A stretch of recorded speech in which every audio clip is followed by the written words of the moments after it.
Les saludamos nuevamente, hermanos, y gracias por permanecer estos días procurando entender un poco más estas realidades de la existencia trinitaria de nuestro Señor.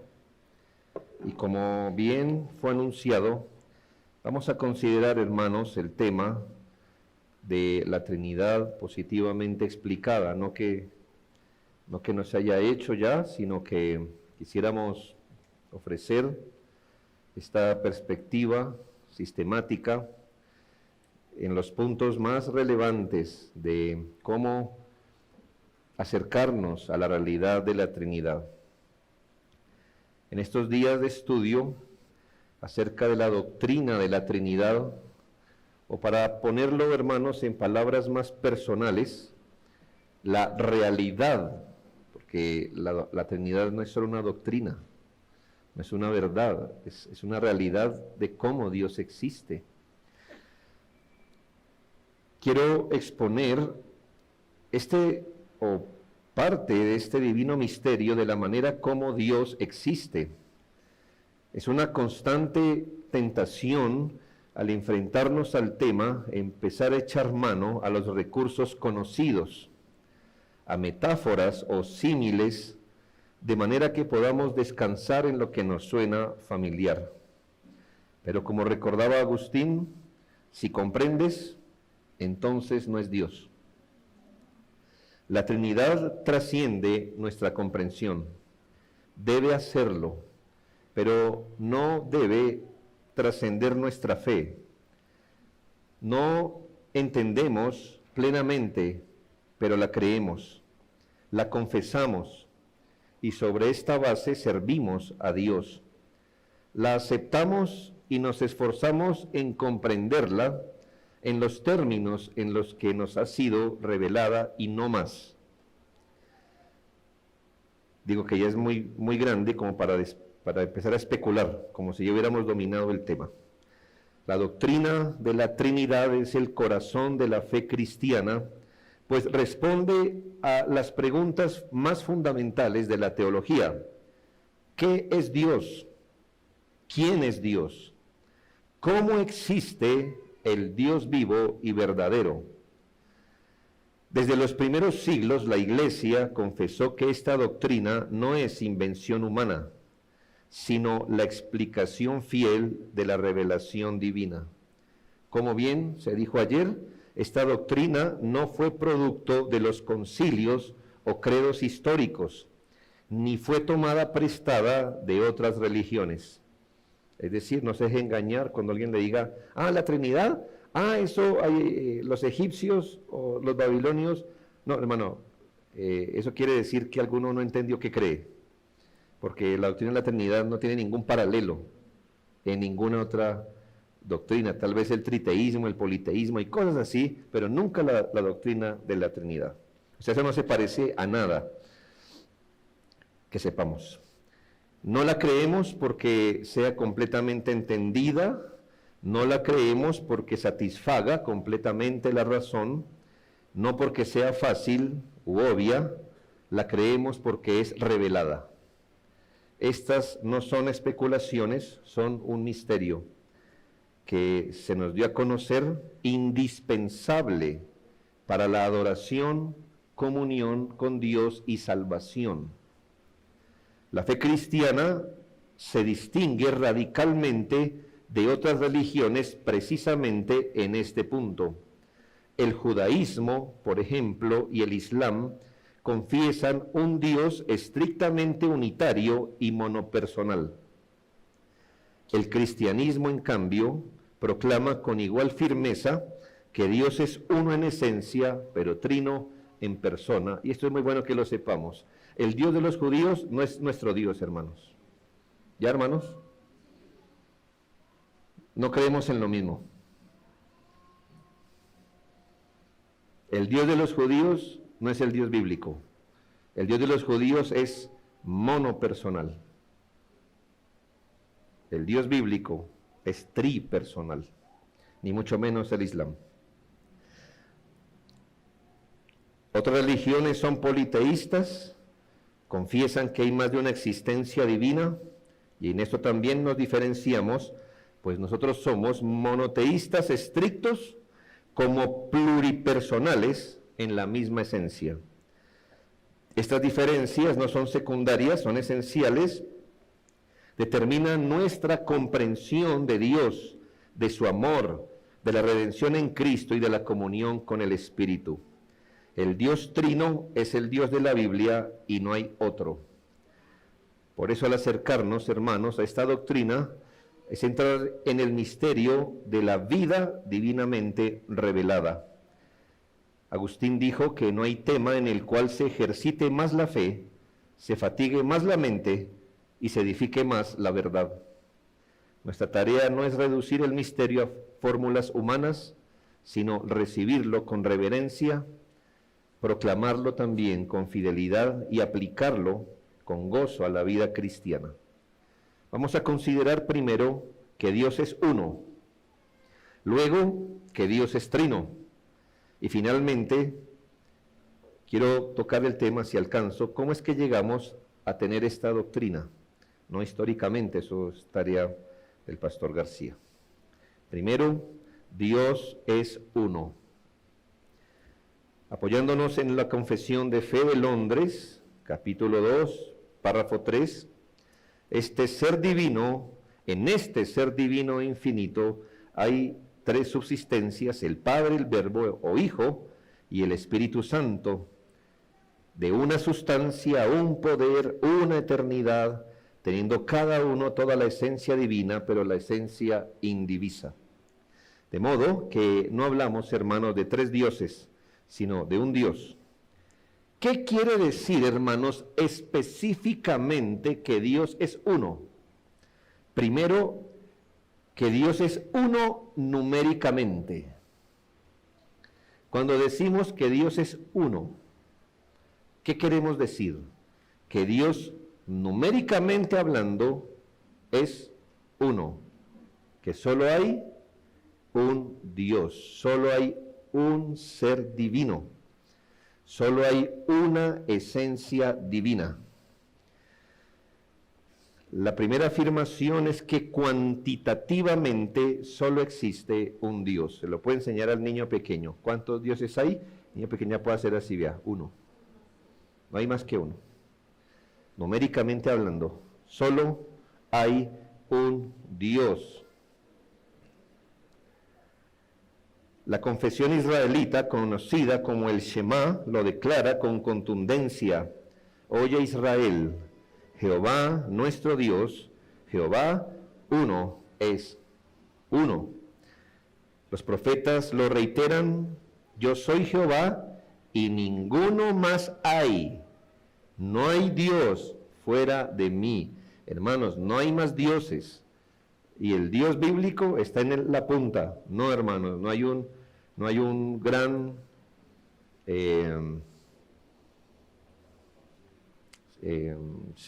reunión de dioses, y el Dios bíblico es el mayor de todos, eso sí. No, hermanos, no hay otro.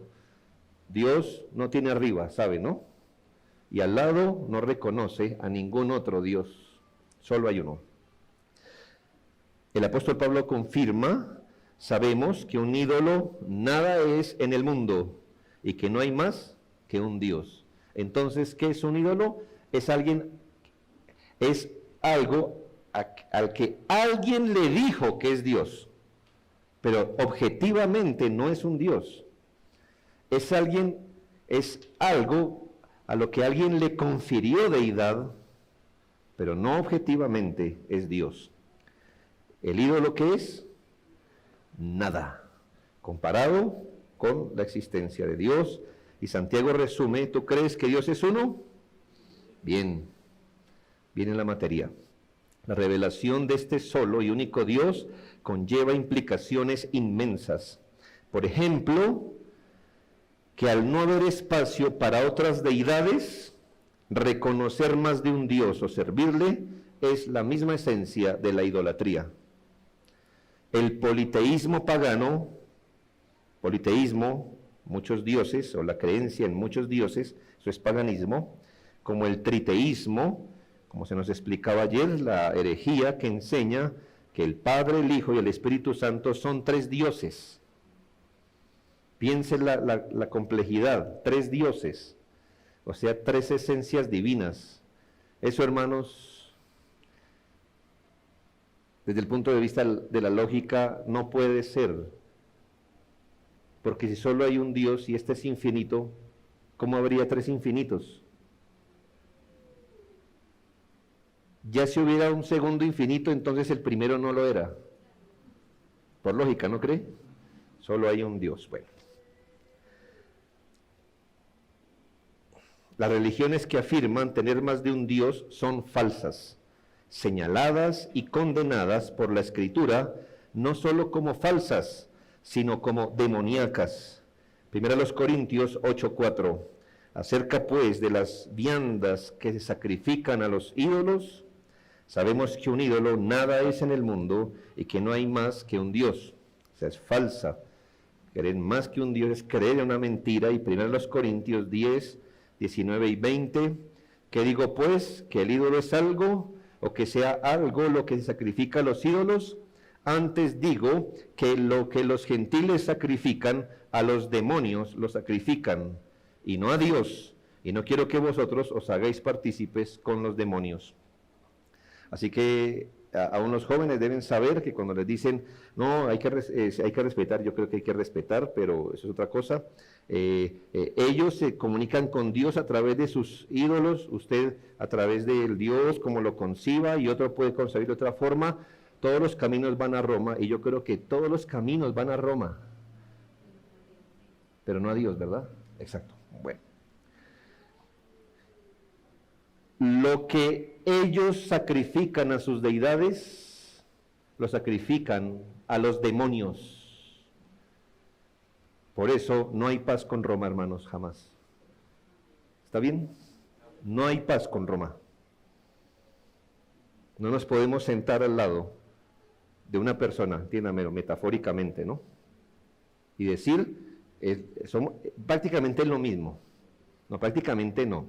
Ellos están sirviendo a los demonios, nosotros al único Dios vivo y verdadero. En palabras de la Biblia, mucha gente dice que el Dios cristiano es el mismo Alá musulmán. Lo que pasa es diferente nombre.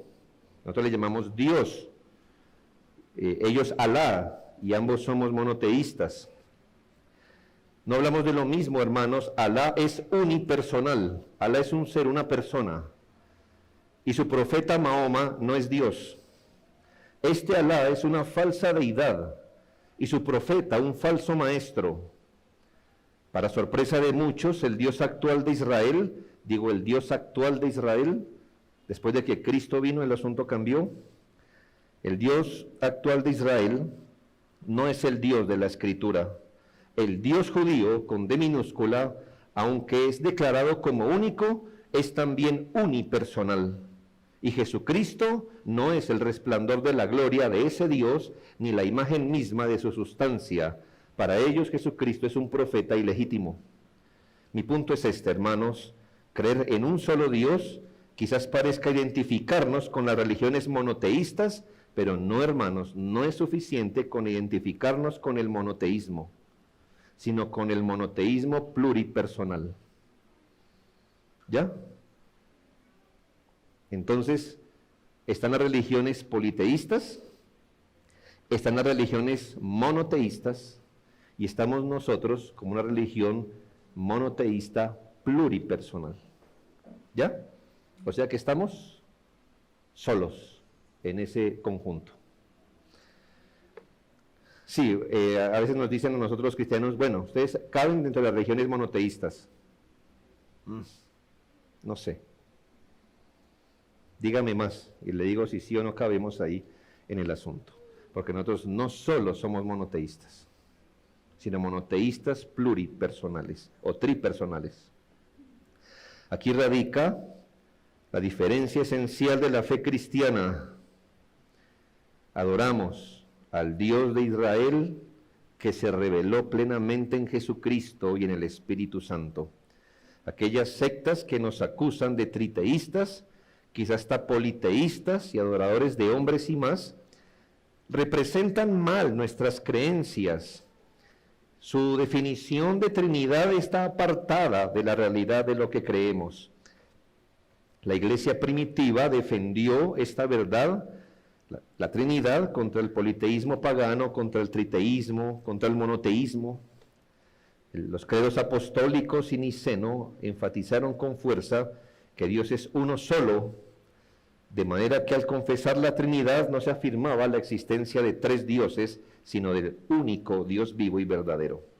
¿Qué más significa que Dios es uno? Le dije que numéricamente uno, pero también que es uno esencialmente. Y hay que entender esto, hermanos, la unidad de Dios no es solo numérica, también es ontológica y esencial. Ontológica es todo lo que tenga que ver con su ser en sí mismo. Dios es uno en su ser y su naturaleza. Entendamos esto porque al compararlo nos queda mejor. Cuando comparamos los seres o las cosas que son compuestas, lo que es compuesto, por ejemplo, tenemos, y esto es importante que lo entendamos, hermano, Dios, el ser divino, no está compuesto de partes, como si pudiera desarmarse en atributos o dividirse en porciones. Y es donde, hermanos, nuestros dibujos de la Trinidad como un círculo dividido en tres es completamente falso. Nunca represente la Trinidad. Nunca haga tal cosa, ni lo intente. Ese círculo dividido en tres no sirve, porque esa es una manera de decir que la esencia divina está dividida o partida. Cada tercio compone el círculo. ¿Sí es así? En el caso del círculo, cada tercio estaría componiendo el círculo.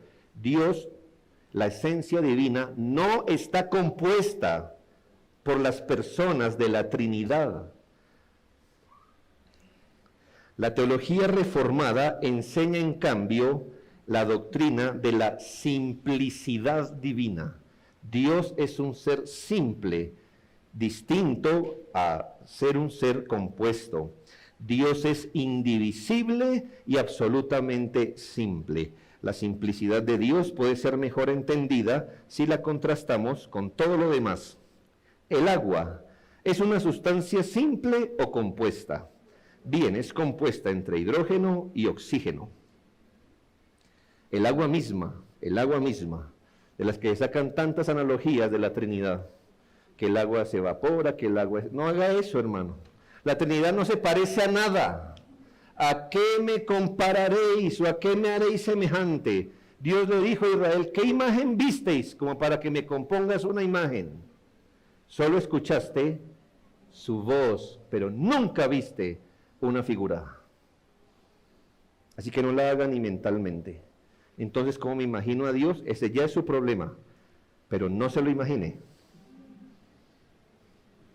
Cualquier imagen de Dios, por implicación lógica, es falsa. Pero es otro tema, ¿verdad? Hay que lidiar con eso. Por eso, hermanos, mi recomendación a los que están criando hijos es las Biblias ilustradas, hermano, no haga eso. Métale ahora una imagen y luego de grande dígales, así no era, porque Dios no tiene forma, ¿verdad? ¿No está luchando usted con imágenes el día de hoy? ¿Verdad? Cuando digo Jesús, ya se imaginó el Señor de barba, ¿verdad? Ok. Gracias, tradición. Gracias, literatura cristiana. Toda imagen de Cristo es falsa, porque no lo hemos visto, ¿verdad? Nos regocijamos sin verle, dice Pedro. Bueno, otro tema. El punto es ese, hermanos. El hombre es un ser simple o compuesto. Compuesto por cuerpo y alma o espíritu.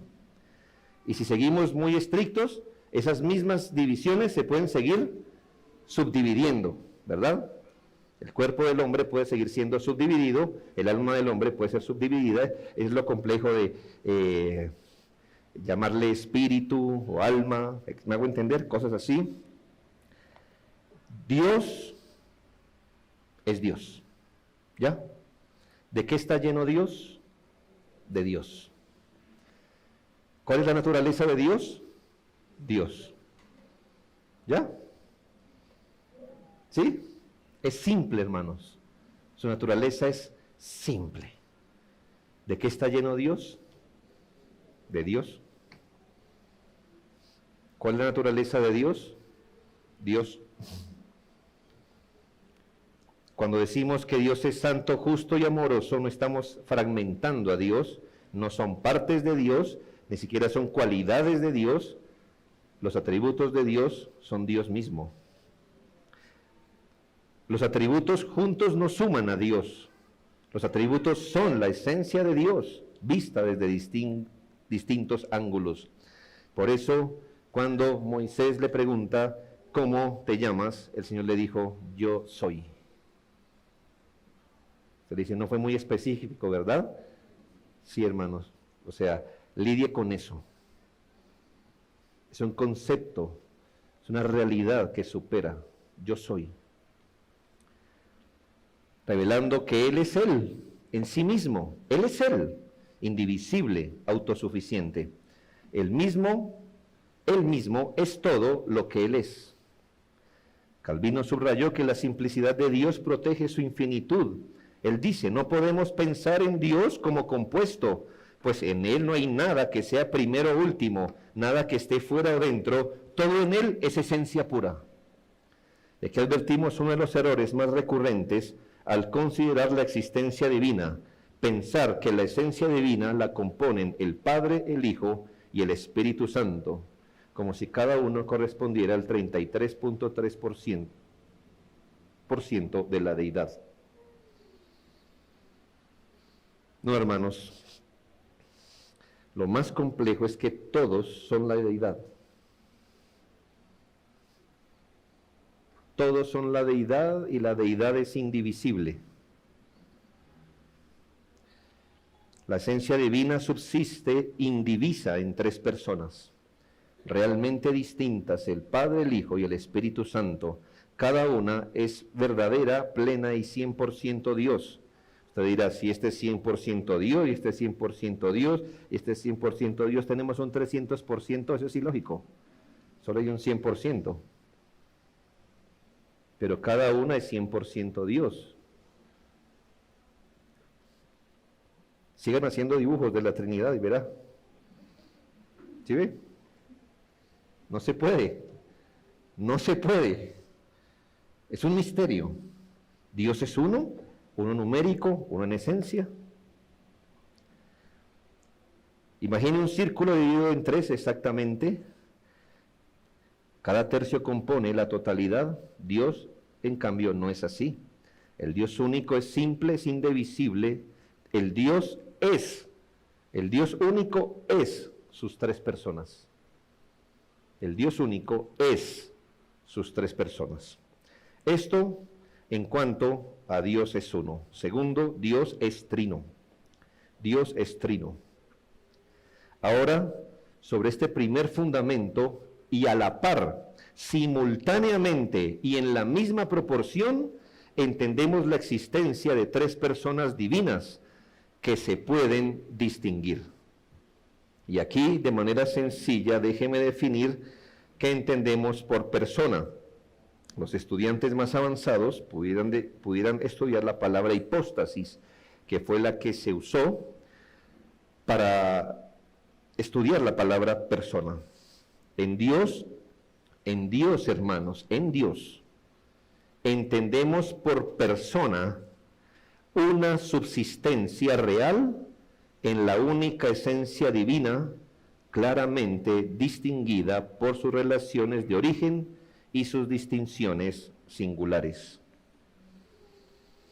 En Dios, porque la definición de persona en el hombre o en otros seres sería distinta. En Dios, persona es una subsistencia, palabra técnica que significa la manera como la esencia divina existe. Persona, una subsistencia real en la única esencia divina que se distingue claramente por dos cosas: por sus relaciones de origen, generación y procesión, ya explicaremos, y por sus distinciones singulares. Distinciones quiere decir que el Padre no es el Hijo no es el Padre, el Espíritu Santo no es el Padre, ni el Hijo, se pueden distinguir. Son distintos como personas por causa de las relaciones de origen y por su singularidad de existencia, de manera que cada persona es verdaderamente Dios y sin embargo no es la otra. De modo que cada persona es verdaderamente Dios y sin embargo no es la otra. Es ella, no más. Notemos entonces, hermanos, lo primero, 3 subsistencias en la única esencia. La unidad divina, que somos radicales en el monoteísmo, no excluye la pluralidad personal. Recordemos lo que dice la confesión en 2.3. En este ser divino e infinito hay 3 subsistencias. El Padre. Bueno, ¿por qué se le llama subsistencia, hermano? Es que hubo una gran discusión de si la palabra existencia le hacía justicia a Dios. Existencia, es que la existencia da como la impresión de algo que llegó a ser. Entonces se prefirió la palabra subsistencia. Yo le estoy dando el resumen, el librito chiquito, que resume la serie que dijo el pastor, ¿verdad? El chiquito. Hay tomos de por qué subsistencia y no existencia. Hermanos. Un poder, una eternidad, teniendo cada uno toda la esencia divina, pero la esencia indivisa, es decir, sin división. Cada una de estas personas posee la plenitud de la deidad, no parte de la deidad. Esto es que la esencia divina no está en el 33.3% en cada una de las personas, o entonces no serían Dios. Serían 1/3 de Dios. Y ellas son Dios. El Padre es tan Dios como el Hijo y el Espíritu Santo. El Padre es plenamente Dios, el Hijo plenamente Dios, el Espíritu Santo plenamente Dios, y sin embargo no son 3 dioses, no son 3 esencias, hay una sola esencia sin división. Aquí se encuentra el misterio y la belleza de la Trinidad, unidad de naturaleza, diversidad en subsistencias. Y no hay que confundir ni atribuirle lo uno a la otro. Cuando hablamos de esencia, 1. ¿Cuántos dioses hay? 1. ¿Cuántas esencias divinas hay? 1. ¿Cuántas personas hay? 3. Si usted cambia la fórmula, se mete en un problema. Usted me dice, ¿cuántos dioses o esencias divinas hay? Usted me dice 3. Entonces tenemos un politeísmo ilógico. Y se me dice, ¿cuántas personas hay? 1. Entonces caemos en una herejía que nos explicó ayer el pastor. 1 esencia, 3 en persona, al mismo tiempo, simultáneamente, en la misma proporción. La esencia de Dios, aunque sea única e indivisa, pertenece en su totalidad al Padre, Hijo y Espíritu Santo. No hay jerarquía ontológica, ni división de deidad, es decir, no existe una jerarquía en su ser esencial, pues todos existen y son, y esto desde siempre en las mismas perfecciones excelsas. El ser divino existe plenamente sin grados ni desigualdad en las 3 personas desde la eternidad.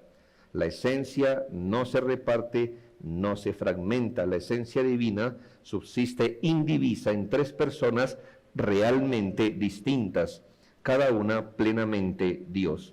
Y estas se distinguen por sus relaciones eternas de origen y distinciones singulares. Y este es mi segundo punto, distinciones personales. Bien, y hasta aquí hemos abordado lo fácil, hermanos. ¿Cómo la ve? Duro, ¿no? Es un decir. porque en eso hemos sido entrenados básicamente todos los que hoy somos cristianos. Así sea básico, Dios es uno en esencia y tres en persona. Este asunto, hermanos, sí ya requiere una mayor amplitud, quizás sea un avance, una reforma para algunos, un motivo de estudio para todos, sin duda. Solo haré una breve mención aquí porque la explicación la daré mañana, al final. ¿Qué quiere decir que las personas divinas se distinguen? ¿Se distinguen en qué? Exactamente cuando decimos que una persona divina es distinta a otra persona divina, ¿qué le distingue? ¿Dónde está el punto ahí? Nos enfrentamos al límite de nuestro lenguaje humano al hablar de la existencia divina. Si lo planteáramos en términos de cómo llegaron a existir, daríamos a entender erróneamente que fueron creados o que hubo un tiempo en que no existían. Lo que deseamos expresar es el misterio de su ser eterno, y la tradición de la Iglesia ha hablado de relaciones eternas de origen. Primero, el Padre no es de nadie, no es engendrado ni procedente. El Padre es la fuente eterna de la deidad eterna. ¿De dónde viene el Padre? De ningún lado. Ni siquiera sería correcto decir que el Padre es su propio origen, porque para ser origen tiene que ser previo. El Padre no es de nadie. El Padre es el Padre, es la fuente de la deidad eterna. Segundo, el Hijo es eternamente engendrado del Padre. Esto significa que el Hijo eterno recibe la misma esencia divina del Padre desde toda la eternidad. ¿Se puede decir que el Hijo viene del Padre? No solo se debe decir que el Hijo viene del Padre en una generación eterna. Cuando la Escritura le llama unigénito, Juan 1, 14 y 18, entre otros, no está indicando solo que el Hijo es un ser semejante. ¿Recuerda la I que nos hablaban ayer? Homo y ousios al Padre. Sino, unigénito, lo entendemos como que es de la misma esencia. O sea que Jesucristo es Hijo de la misma esencia del Padre, porque procede, o más bien es generado, es engendrado eternamente de la misma esencia del Padre. ¿Qué conflicto le ve a eso? Usted dice, es engendrado. Sí, no creado. Es engendrado, pero no quiere decir que no sea eterno. El Padre, para ser Padre eterno, ha debido tener un Hijo eterno. Por lógica, hermano, si el Hijo no es eterno, el Padre no lo sería, porque hubo un momento donde el Padre entonces no era Padre. Hablamos de Padre eterno porque tuvo siempre un Hijo eterno, pero el Hijo eterno recibe la esencia del Padre desde toda la eternidad. Jesucristo es Dios de Dios, es decir, Dios que viene de Dios, verdadero Dios que es de Dios, no creado, sino eternamente generado. Mientras que en las criaturas, el Padre antecede en el tiempo al Hijo, en Dios hablamos de una filiación eterna, sin comienzo ni sucesión. Esta relación del Hijo con respecto al Padre se conoce como la generación eterna. Entonces empecemos por lo básico. Cuando decimos que son tres personas distintas, ¿distintas en qué? La primera categoría de distinción la hallamos entre el Padre y el Hijo. Y esa categoría se llama generación eterna. Ahí se distinguen. Al Padre nadie lo generó. El Hijo fue generado eternamente. Ahí se distinguen en eso. Y hay una primera categoría de distinción. Y la tenemos en el Espíritu Santo. el cual procede eternamente del Padre y del Hijo. Juan 15:26 y Gálatas 4:6. Esta procesión, se le llama procesión, eso tiene que ver con una palabra que se usó, también es llamada expiración o soplo eterno. Expiración o soplo eterno, así se le colocó. No implica de ninguna forma inferioridad en deidad, como que el Espíritu Santo es un Dios más pequeño. No significa tampoco que hubo un tiempo en que el Espíritu Santo no existiera, pues procede del Padre eterno y del Hijo eterno en igualdad perfecta de esencia, poder y gloria. Su procesión es una relación eterna que le distingue de las otras personas de la Trinidad. La relación entre el Padre y el Hijo es una relación de generación. La relación del Espíritu Santo con respecto al Padre y el Hijo es una relación que se llama procesión eterna. Y así se distinguen, ¿sí nota? Se distinguen así. El Padre no es generado ni procede de nadie. El Hijo es generado del Padre, solo del Padre. Y el Espíritu Santo procede. Entonces, cuidemos el lenguaje para caer siempre en el mismo tono de las confesiones históricas. Nunca use la palabra generación con relación al Espíritu. No, porque Dios solo tiene un Hijo. Y aunque el Espíritu Santo también viene de Dios Padre, Dios solo tiene un Hijo, no dos hijos, uno, por eso generado. Y cuando se relacione al Espíritu Santo, la palabra es procesión o expiración o soplo.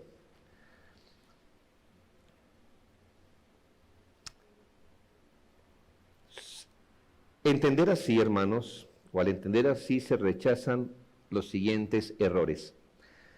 En estas relaciones se rechaza categóricamente varias doctrinas, ideas y hasta herejías, como aún la sugerencia que alguna de las personas de la Trinidad fue creada.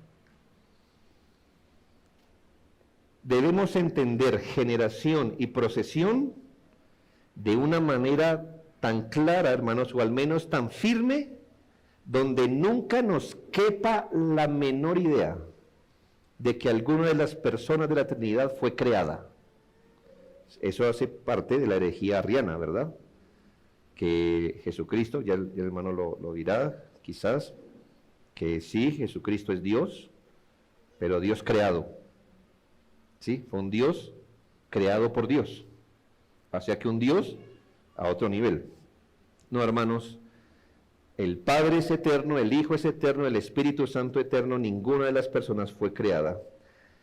Rechazamos la idea de que hubo un tiempo donde alguna de las personas no existía. Por lo cual los conceptos de generación y procesión aplicadas a la Trinidad no pueden ser definidas como lo que estas palabras señalarían si nos refiriéramos a una criatura. En nuestro caso, generación o procesión es otra cosa. En Dios es una generación y procesión eterna. Pero yendo más al fondo, tampoco podemos concluir cuando hablamos de generación y procesión, porque si lo ponemos en el punto de vista humano, hay una jerarquía. ¿Quién es mayor? ¿El que genera o el generado? Pues entendemos que el que genera, el Padre, siempre va a ser mayor que el Hijo. Cosas así. En la Trinidad se rechaza cualquier idea de una jerarquización o de una jerarquía en la Trinidad, concediéndole, por ejemplo, al Padre ser Dios, al Hijo menos que Dios el Padre, y al Espíritu Santo menos que el Padre y el Hijo.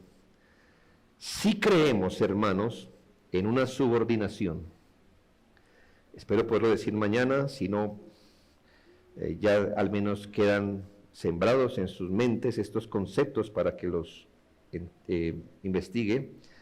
Creemos en una subordinación económica, ¿cómo no? Es decir, en la manera como el Señor ha obrado en las obras de creación, providencia y redención. A eso se le llama la Trinidad económica, la Trinidad como ha obrado. Sí creemos en una subordinación económica, donde ¿qué? Donde el mismo Señor dijo que el Padre es mayor que Él. Sí, o sea que Él vino en mandato del Padre a obedecer al Padre y se está mostrando que Él se subordinó al Padre. ¿Pero en qué? No en esencia, sino en los trabajos o en las obras de creación, providencia y redención. Sí creemos en una subordinación económica, creemos también en una subordinación personal, si con eso decimos que reconocemos un orden. Sí creemos en una subordinación personal, en estas distinciones, si con esto queremos señalar orden, o sea que el primero en la deidad es el Padre, el segundo es el Hijo, y el tercero es el Espíritu, en esa fórmula, ¿me hago entender? Si hablamos de orden, pero jamás creemos en una subordinación esencial, donde el Padre tenga más de Dios, el Hijo tenga una solución del 90% de la deidad, y el Espíritu Santo, por ahí 80%. No, hermanos, son Dios. Así que, de la manera como entendamos generación y procesión, hay que luchar por no darles creación, por no pensar que no existían desde antes, ni cayendo en un tipo de subordinacionismo que no es bíblico. Se rechaza también la idea, con generación y procesión, se rechaza la idea o doctrina o error de aquellos que afirman que no existen tres personas, sino tres modos o formas en las que Dios se presenta. En esta manera de explicar, la Trinidad se niega que existan tres personas distintas, sino que son formas que adquiere el único Dios. Estas distinciones personales no son simples roles. No estamos hablando de tres roles en la Trinidad. No estamos hablando de tres facetas, caras de Dios. Así lo explica, voy a hablar como un unitario, ¿verdad? Usted puede ser padre, abuelo e hijo, ¿verdad? Es usted una sola persona, pero a veces, cuando usted le habla a sus hijos, se presenta como padre. Cuando usted habla con su padre, usted es mismo, pero ahora está en la faceta de hijo. Y cuando le habla a su nieto, ahora es abuelo. Usted es el mismo, pero tiene tres facetas. Eso es perfecto para usted, para mí, para cualquier otra persona. Pero para Dios, no. Porque no hablamos de tres facetas, estamos hablando de tres personas distintas. El uno no fue generado, el otro sí, y el otro procede de los dos primeros. Son distintos, no estamos hablando de lo mismo, personas distintas. Eternas también, permaneciendo perfectamente iguales en deidad, gloria y majestad, unidos en una misma esencia indivisible. Entonces lo que diferencia a las personas de la Trinidad no es la esencia, sino las relaciones personales eternas. ¿Cómo llegamos a esta doctrina, finalmente, hermanos, en el tiempo que resta? ¿Cómo llegamos a esta doctrina? Permítanme concluir señalando de manera clara y asertiva cómo es que llegamos a reconocer tal cosa. ¿Quién nos metió en esto, hermanos? ¿Por qué estamos lidiando con esto? Nosotros los cristianos. No solamente quién nos dio esto, sino por qué debemos creerla. Con frecuencia se nos acusa de que la Trinidad es irracional. No, hermanos, no es irracional, es suprarracional. ¿Que es una invención humana? No, hermanos, es revelación divina. ¿Que es una forma disfrazada de politeísmo? No, hermanos, es monoteísmo pluripersonal, que fue un invento de la iglesia. Más bien, hermanos, creemos que fue una formulación, algo formal que hizo la iglesia, reconociendo una verdad. Incluso no sé de dónde sacan que la Trinidad ha sido un instrumento de manipulación religiosa a través de los credos históricos. Los credos históricos están para definir la verdad en palabras que podamos entender, que reflejen la verdad. Frente a tales críticas, muchos apologistas han intentado defender la doctrina con argumentos puramente filosóficos. En mi punto de vista, hermanos, cayendo en un grave error, apelando al platonismo, al aristotelismo, al tomismo, elaborando intrincadas explicaciones desde tríadas visibles en el mundo creado. ¿Quieren enredar la piola, hermanos? Averigüe la Trinidad desde el punto de vista filosófico. Y si ya es difícil verlo en la Escritura, ahora enrédese viendo estas cosas.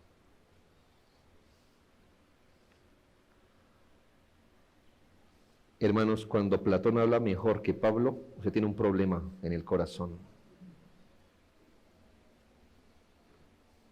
Cuando Aristóteles le habla mejor que Cristo, que vino a revelar la deidad, usted tiene un problema de autoridad en su cabeza y en su corazón. Prefiera que Pablo le hable, que Juan le hable. Y no personas que ni tenían claridad de quién era Dios. Sí, Aristóteles dijiste, mire un hombre que ni siquiera conoció al Dios de Israel y a lo que llegó. Sí, hermanos.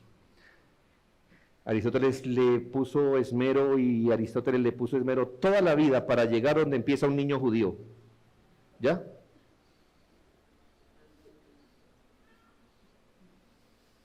Donde empieza un niño judío. Conclusión de Platón y Aristóteles, me parece que existe un ser supremo. Bravo. Gracias. Mi pequeña Biblia, en Génesis 1:1, dice, en el principio creó Dios. Bienvenido ahí donde dejó Aristóteles y Platón. Usted verá que si se mete en eso, eso tendrá su utilidad, pero no, hermanos, ellos no son parámetro para entender la Trinidad. Bien. No llegamos a la Trinidad por especular, sino por revelación divina. ¿Por qué estamos en esto, hermanos? Porque el Señor se reveló así y nos dejó esa consignación en su palabra. Dios nos dice, quiero que me conozcan, pero quiero que me conozcan como soy yo. No me conozcan como son ustedes. Queridos hermanos, perdónenme por hacer esto denso, un poco más amigable. Pero si usted me dice, oh querido ingeniero Pérez, ¿verdad? Aquí le traigo esta sandía para que pueda dormir bien en este paseo placentero en Minatitlán a 40 o 50 grados. Yo diría, primero, no soy ingeniero, soy pastor. Segundo, no soy Pérez, soy Castañeda, ¿verdad? Tercero, la sandía ni me la aguanto en el olor. Y cuarto, no estoy placentero después de 22 grados. Si usted me trata como el ingeniero Pérez, bla, bla, bla, bla, bla, usted no está relacionando conmigo, con una persona que usted se inventó. Hermanos, con Dios nos relacionamos como Él se reveló, no como queremos verlo, no como una aproximación a Dios. Y Dios en su misericordia se bajó y nos dijo, conózcanme, pero conózcanme a mí. Ah, Señor, no lo entendemos. Eso hace parte de relacionarse con Él. Que hay una distancia entre Dios y la criatura, que Cristo hizo posible acercar, pero la distancia la hay. Hermanos, llegamos a la doctrina de la Trinidad primero por revelación progresiva y ectípica. ¿Qué quiere decir eso, hermanos? Quizás algunas personas entienden que si una doctrina tan grande como esta fuera cierta desde el principio de las Escrituras, de manera clara y evidente se nos hubiera dado a conocer. Esto es pensar con el deseo, no como pasaron las cosas en realidad. Dios se reveló progresiva, paulatinamente en la historia. Eso significa revelación progresiva, que el Señor tomó el tiempo, los siglos, para irse revelando poco a poco al hombre, y tomó la historia, y de hecho la sigue tomando, para revelar así también su ser, su voluntad, para darse a conocer. Y cuando hablamos de típico, revelación ectípica, estamos hablando de una palabra antigua que sencillamente dice que el Señor acomodó o se acomodó a nuestro entendimiento para darse a conocer, revelándose en la creación, la providencia y de modo supremo en la Escritura. Hablamos de la característica ectípica de su revelación, realidades que son en Dios perfectas, inaccesibles, infinitas, a las que jamás podríamos haber tenido acceso. Dios mismo las revela y lo hace paso a paso a través de la historia, de una manera pedagógica, progresiva, gradual, y lo hace no en los términos más elevados que solo Dios entendería, sino como una copia, ectipus, una copia derivada del original, adaptada a las criaturas. Así que persona, decir persona, son palabras nuestras, hermanos. Porque es que el que se quería era conocer, él no quería ocultarse, sino darse a conocer. Llamarle persona ni siquiera le hace justicia, hermanos, a nuestro Señor. Llamarle esencia a su naturaleza, hermanos.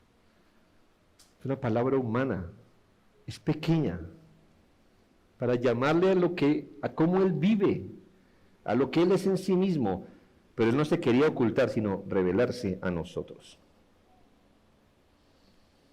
¿Cómo empezó todo? Entonces dijo Dios, hagamos al hombre a nuestra imagen. Yo sé, hermanos, que hay personas que toman ese texto y es una exposición trinitaria de esto, y yo digo, wow, ¿dónde lo ves? Claro, ya si usted se para en otro lugar y voltea a ver a Génesis, es otra cosa. Pero usted no puede decir, mira, es obvio. No, hermanos, en Génesis nada es obvio en cuanto a la revelación trinitaria de Dios. He aquí, el hombre es como uno de nosotros, dijo Jehová. Jehová, en singular, es uno de nosotros. En Babel descendamos y confundamos. El mismo ángel de Jehová, una figura parece divina, ¿verdad? Sin embargo, distinto a Jehová. Agar le llamó, he visto a Dios, habiendo hablado con el ángel de Jehová. En Éxodo, el ángel de Jehová aparece a Moisés y le dice, yo soy el Dios de tu padre. En Jueces, el ángel de Jehová anuncia a Manoa, ese ángel de Jehová se deja adorar, hacer sacrificios. Salmo 2, mi hijo eres tú, yo te he engendrado hoy. Salmo 46, Dios hablándole a otro, Dios le dice a otro, tu trono, oh Dios, es eterno. Isaías 9:6, el Mesías prometido sería Dios fuerte, etc. Pero finalmente, hermanos, llegamos a esta conclusión porque no solo se nos dieron las Escrituras, el Hijo de Dios se encarnó y vino a revelar al Padre, a Dios. Dios, habiendo hablado muchas veces y de muchas maneras en otro tiempo a nuestros padres por los profetas, en estos posteriores días nos ha hablado, hermanos, cuando llegó Él y pisó esta tierra. Vimos su gloria como la del monogenes del Padre, lleno de gracia y de verdad. Muéstranos al Padre. Si me ves claramente, Felipe, habrás visto lo que del Padre tú puedes ver. Hay cosas del Padre que no puedes ver, no has podido con esto. Lidia primero con esto, Felipe. El Verbo fue hecho carne y habitó entre nosotros, pero este Verbo era con Dios y el Verbo era Dios.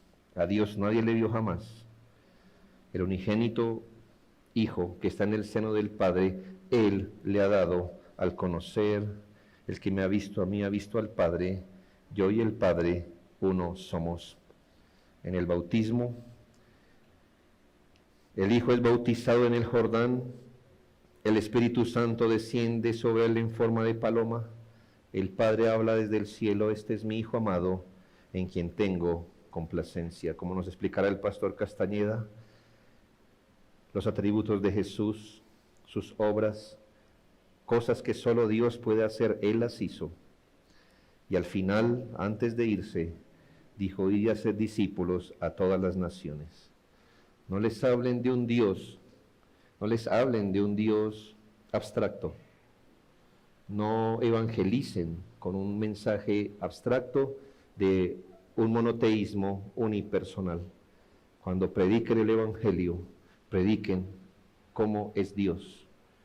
Enséñenles todas las cosas, enseñen a la gente a pensar en Dios Padre, Dios Hijo y Dios Espíritu Santo. Y cuando la gente se identifique con eso, bautícenlos. Así se hace un discípulo, hermano. Si un discípulo no es trinitario, no es discípulo en absoluto.